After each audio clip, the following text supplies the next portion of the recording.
जो लीगल लोग हैं जैसे वर्क वीज़ास पे हैं उनको भी मैं यहाँ से फारिग करूँगा।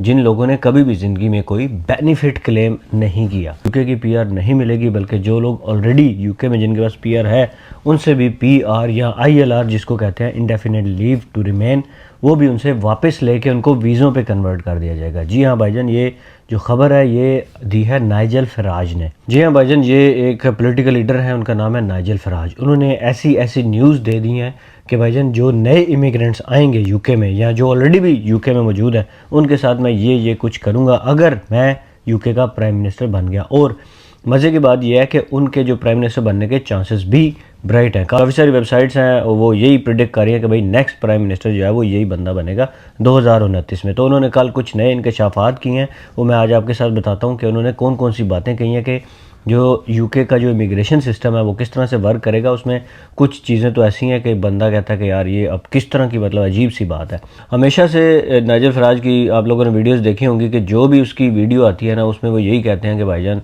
जो भी इमिग्रेंट्स हैं ना इनको मैंने यहाँ से निकालना, चाहे उनके पास पासपोर्ट है, चाहे वो पीआर होल्डर हैं, चाहे वो वीज़ा पे हैं, वर्क वीज़ा पे हैं, स्टडी वीज़ा पे हैं, वो हर बंदे को टारगेट, वो उनका मकसद ये है, कहने का मकसद ये है कि जो भी बंदा इमिग्रेंट है ना बस उसको निकालो यहाँ से, या उसको कुछ रिस्ट्रिक्शन उसके ऊपर इस तरह की लगा दें कि वो बंदा खुद ही यहाँ से निकल जाए। अब मिसाल आपको दे रहा हूँ, कल उन्होंने जो पॉइंट्स बताए हैं उनमें से मैं आपको 4 पॉइंट्स बताता हूँ कि कौन कौन से 4 पॉइंट्स हैं।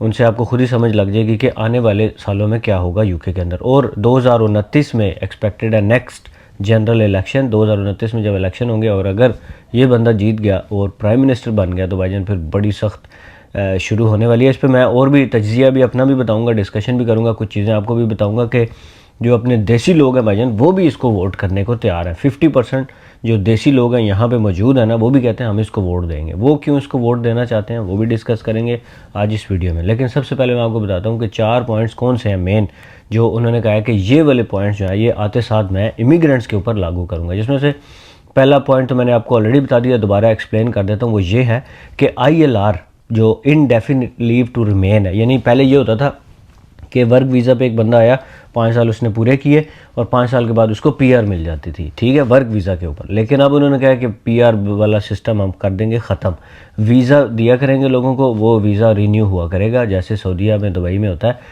कि भाईजान वीज़ा आपको मिलेगा, आप उसको रीन्यू करते रहेंगे और उसकी आप फीसें वीज़े की देते रहेंगे। पीआर जो है वो वाला सिस्टम ख़त्म हो जाएगा।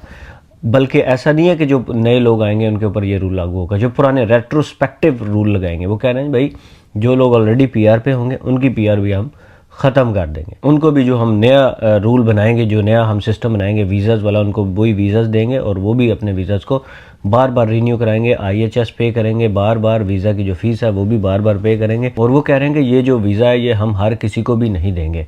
इसी के अंदर जो है वो दूसरा पॉइंट में मैं आपको बता देता हूँ, वो कह रहे हैं कि जो ऐसे लोगों को हम वीज़ा देंगे जिन लोगों ने कभी भी ज़िंदगी में कोई बेनिफिट क्लेम नहीं किया।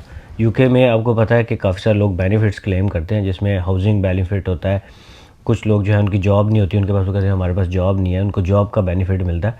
तो ये जो हाउसिंग और जॉब्स और इस टाइप के जो बेनिफिट वाला सिस्टम है ना वो कहना है ये तो हम कम्प्लीटली ख़त्म करेंगे उन लोगों के लिए जो इमिग्रेंट है।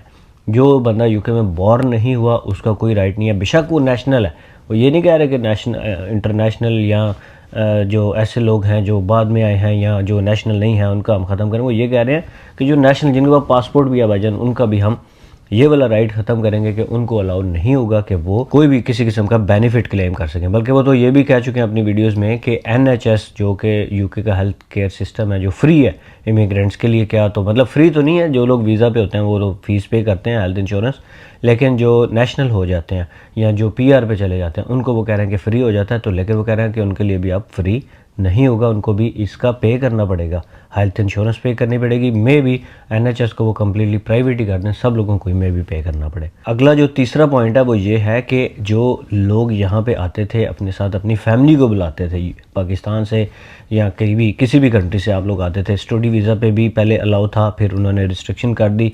फिर जो नेशनल्स हैं वो भी अपने साथ अपनी फैमिली को, स्पाउस को, डिपेंडेंट को, बच्चों को ले के आते थे। तो वो उन्होंने कहा भाईजान इंटरनेशनल लोगों को बिल्कुल भी हम अलाउ नहीं करेंगे कि वो अपने साथ अपने बच्चों को यूके में बुलाएं, चाहे वो किसी भी स्टेज पे नेशनल हो गए हैं, इंटरनेशनल हैं या जिस भी वो उस पे हैं, वीज़ा पे हैं या सिटीज़नशिप हैं, हम उनको ये कम्प्लीटली हक उनसे छीन लेंगे कि भाईजान आप लोग अपने साथ अपने बच्चों को या अपने बीवी को यहाँ पे यूके में नहीं बुला सकते।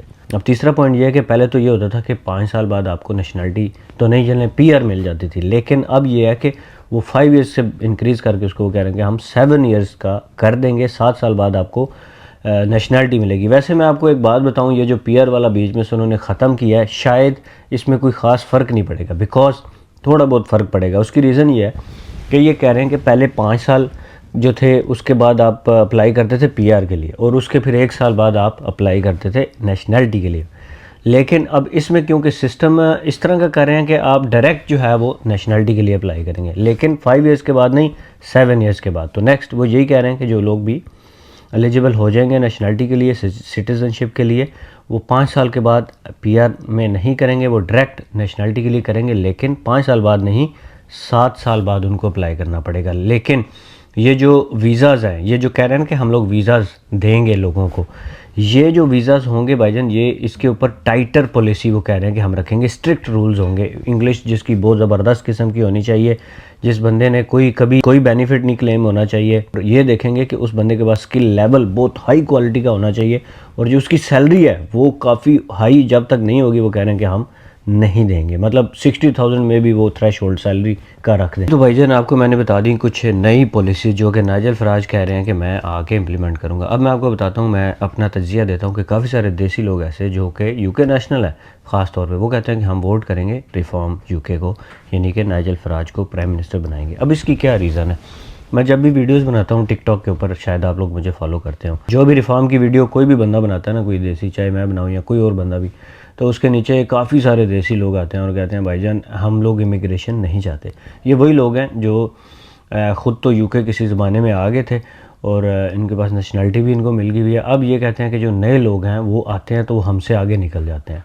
तो इन लोगों को बहुत साड़ और तप और पता नहीं क्या कुछ है इनके अंदर, बहुत बुग़्ज़ है जो कि इमेजिन भी नहीं किया जा सकता। ये लोग कहते हैं कि भाईजान नया कोई बंदा यूके में ना आए, ठीक है, वो चाहे स्किल्ड है चाहे अनस्किल्ड है, बस वो कहते हैं हम इधर आ गए हैं, बस अब और कोई बंदा यहाँ पे हमसे आगे निकल जाते हैं। ये वो इस चीज़ की इनको बड़ी जेलसी भी होती है। लेकिन इनको ये नहीं पता कि रिफॉर्म यूके जो है नाइजल फराज, मतलब वो स्टार्ट हुआ था छोटी छोटी चीज़ों से। कि पहले उसने कहा कि मैं इलीगल इमिग्रेशन को यहाँ से निकाल दूंगा, फिर उसने कहा जी मैं जो कश्तियों पे आ रहे हैं उनको निकाल दूंगा, जो इलीगल यहाँ पे हम लोग मौजूद हैं फिर उनको निकाल दूंगा। आहिस्ता आहिस्ता अब वो लीगल की तरफ आ गया। फिर उसने कहा जी जो लीगल लोग हैं जैसे वर्क वीज़ाज़ पे हैं उन्होंने कहा उनको भी मैं यहाँ से फारिग करूँगा।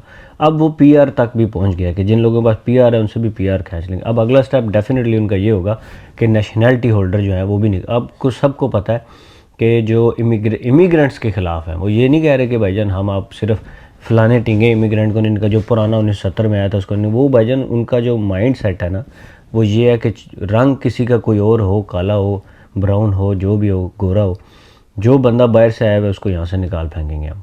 तो ये बहुत गलत फहमी है इन लोगों की, और कभी कभी तो दिल करता है कि इनकी गलत फहमी ज़रा ये दूर भी हो, थोड़ी बहुत तो काफ़ी बल्कि दूर हुई है। ये जो पीआर वाला नया सिस्टम शुरू हुआ है ना, लेकिन पीआर वाले लोग जो हैं वो अभी ट्रांजिशन में होते हैं, वो इतने ज़्यादा नहीं होते कि हम इसी को वोट करेंगे।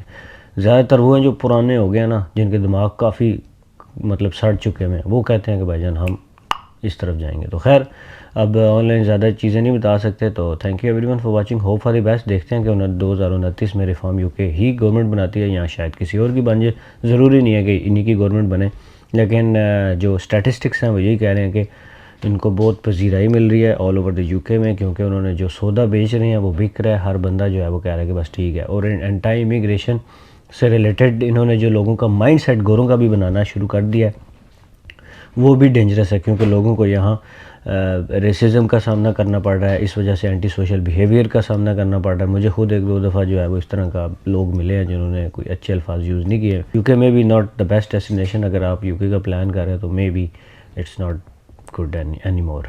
थैंक्स फॉर वॉचिंग, खुदा हाफिज़।